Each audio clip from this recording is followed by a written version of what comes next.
अक्सर जब हम लोकतंत्र की बात करते हैं तो हमारा ध्यान सीधा दिल्ली की संसद पर जाता है। लेकिन भारत का लोकतंत्र ना सिर्फ वही नहीं बल्कि देश के हर एक गांव में बसता है। और इसे जमीन तक मतलब बिल्कुल ग्रासरूट लेवल तक पहुंचाने वाली जो व्यवस्था है उसे ही कहते हैं पंचायती राज। तो चलिए आज समझते हैं कि ये शक्तिशाली सिस्टम आखिर काम कैसे करता है। इस पूरे सिस्टम को समझने के लिए चलिए एक बहुत ही आम लेकिन उतनी ही गंभीर सिचुएशन के बारे में सोचते हैं। सोचिए क्या हो अगर किसी गांव में पानी ही खत्म हो जाए। और देखिए ये कोई काल्पनिक सवाल नहीं है। हरदास नाम के गांव में असल में यही हुआ था। हैंडपंप सूख गए और पानी की समस्या इतनी ज्यादा बढ़ गई कि लोगों के रोजमर्रा की जिंदगी मुश्किल हो गई। अब सवाल ये उठता है कि क्या इतनी लोकल प्रॉब्लम का सॉल्यूशन दिल्ली या किसी स्टेट कैपिटल में बैठकर हो सकता है? नहीं ना, बिल्कुल नहीं। और बस इसीलिए एक ऐसी व्यवस्था की जरूरत पड़ी जो गांव को अपनी प्रॉब्लम्स खुद सॉल्व करने की पावर दे।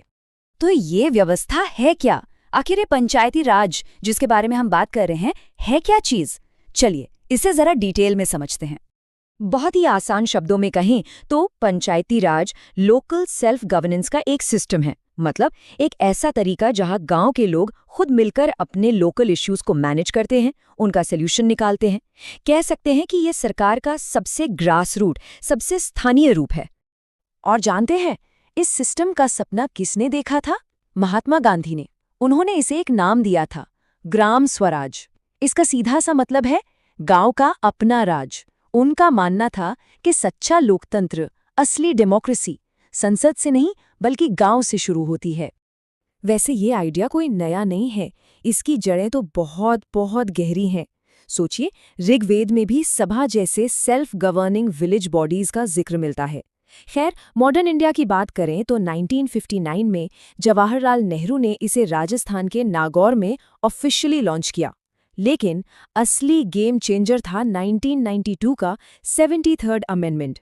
जब इसे कॉन्स्टिट्यूशनल स्टेटस मिला, मतलब संवैधानिक दर्जा, तब जाकर ये व्यवस्था सही मायनों में मजबूत हुई।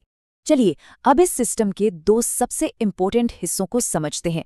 और ये वो दो नाम हैं जिनमें लोग अक्सर कंफ्यूज हो जाते हैं, ग्राम सभा और ग्राम पंचायत। आखिर दोनों में फर्क क्या है? तो सबसे पहले बात करते हैं ग्राम सभा की। ये क्या है? ये गांव के सभी अडल्ट वोटर्स की एक जनरल असेंबली है। मतलब गांव में 18 साल से ऊपर का हर वो इंसान जिसका नाम वोटर लिस्ट में है, वो ऑटोमेटिकली ग्राम सभा का मेंबर है। और हाँ, ये एक परमानेंट बॉडी है, ये कभी डिसॉल्व नहीं होती। अब आते हैं ग्राम पंचायत पर। ये एक छोटी एग्जीक्यूटिव बॉडी है। इसमें कौन लोग होते हैं? इसमें वो लोग